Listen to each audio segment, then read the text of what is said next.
안녕하십니까.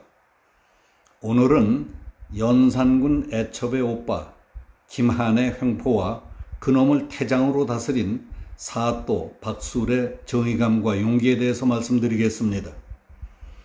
전라도 나주 땅에 김한이라는 자가 있었습니다. 그 자는 처녀고 유부녀고 가리지 않고 그저 얼굴만 반반하면 수하 잡놈들을 시켜 끌어다 겁탈을 하는 놈이었답니다. 겁탈당한 여자들의 자살이 이어졌습니다. 그 고장의 사또라는 위인은 빗발치는 민원에 시달리다 못해 김한을 찾아갔습니다.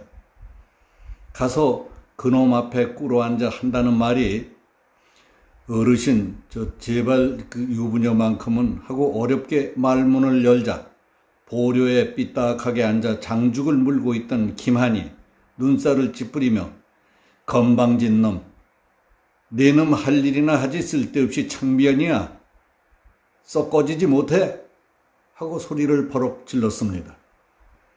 그 일로 나주 사또는 김한의 눈밖에나 목이 잘렸습니다. 김한이라고 하는 자는 연산군 애첩의 큰 오빠였습니다. 연산군 때의 엉망진창이었다는 것은 역사 기록으로 남아 있었지만은 연산군 첩의 오빠라는 자들까지 세도를 부리며 별짓을 다 했던 모양입니다. 나주 사또가 김한 때문에 잘리자 박누리라는 사람이 사또로 부임하게 되었습니다. 박누리 신관 사또로 부임하기 위해 나주 땅에 들어섰지만은 마중 나가는 사람이 하나도 없었답니다. 신관 사또의 길을 꺾으려는 김한이 영접하러 나가는 자는 각오하라고 했기 때문이었습니다. 박누리 동원에 들어오자 이방이 보따리 하나를 들고 찾아왔습니다. 날이 아무것도 준비하지 않으신 것 같은데 이거라도 들고 김한 어르신께 먼저 문안을 가십시오. 박누리는 보따리를 걷어차며 소리를 질렀습니다. 여봐라, 당장 김한이란 자를 잡아오너라 하고 영을 내렸습니다. 천하의 김한에게 인사를 가기는커녕 잡아오라고 큰 소리를 치다니 앞으로 닥칠 일이 눈앞에 선해서 육방 관속들이 모두 벌벌 떨고 있었습니다. 내 말이 들리지 않느냐 하고 다시 호통을 쳐도 고개만 숙일 뿐 아무도 나서지 못했습니다.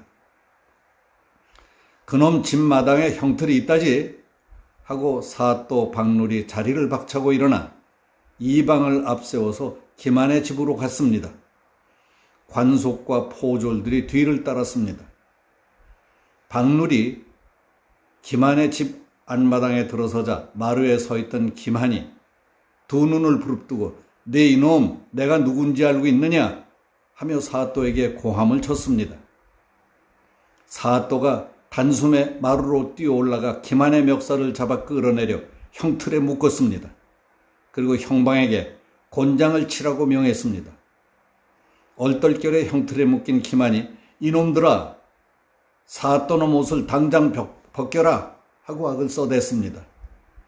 형방이 곤장을 들고 벌벌 떨자 사또가 빼앗아 똥매 치듯이 내리쳤습니다. 곤장 20대에 김한은 똥을 싸며 뻗었습니다.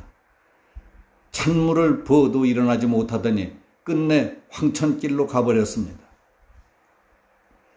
이 악랄하기 짝이 없던 김한이 신관 사또에게 맞아 죽었다는 소문이 퍼지자 나주 백성들은 밤새도록 꽹과리를 치며 춤을 췄습니다. 이 일은 크게 벌어졌습니다. 그날 밤 육방이 사또 앞에 엎드려 사또 나으리 변복을 하고 멀리 행적을 감추십시오 하고 간청했습니다. 필요 없다 하고 박누리는 단호하게 잘랐습니다.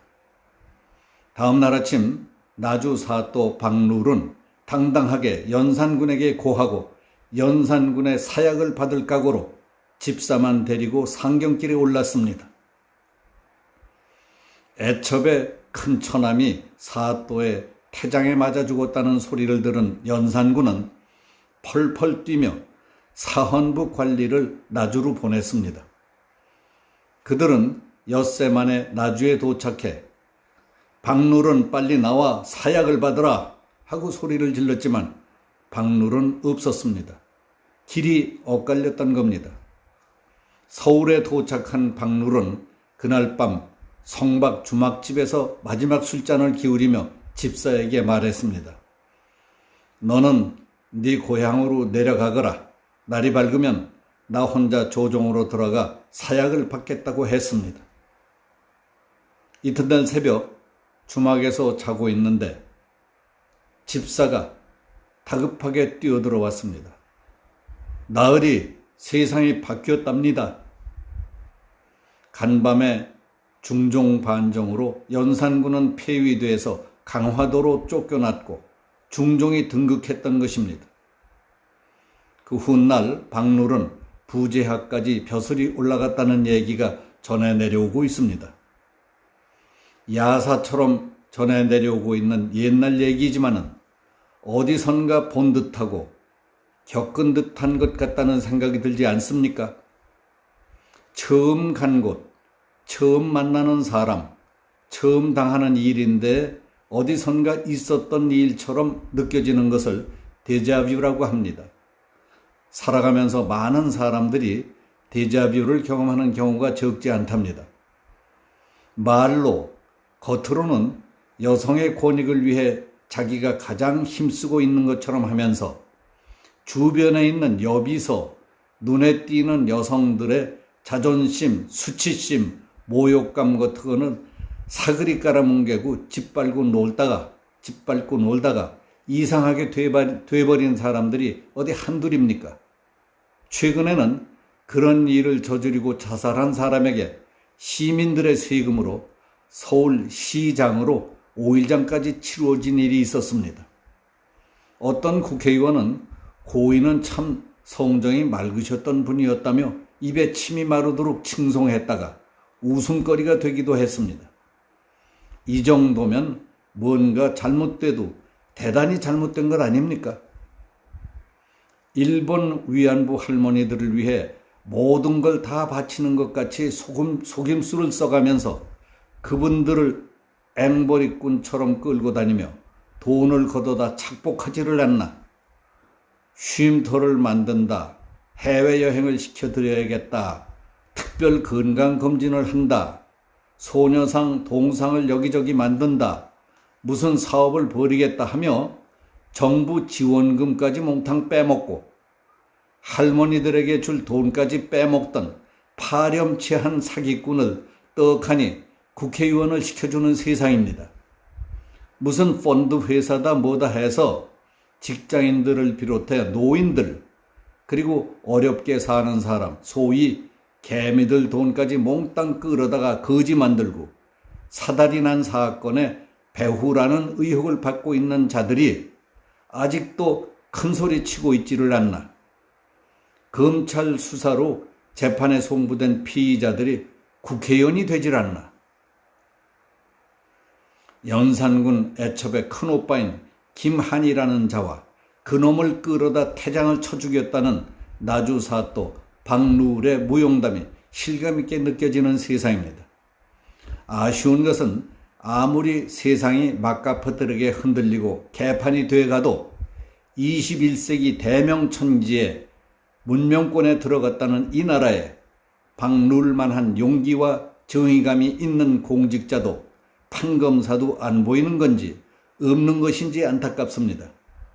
군복 입었다고 다 군인이 아닙니다. 펜 들고 있다고 언론도 아닙니다.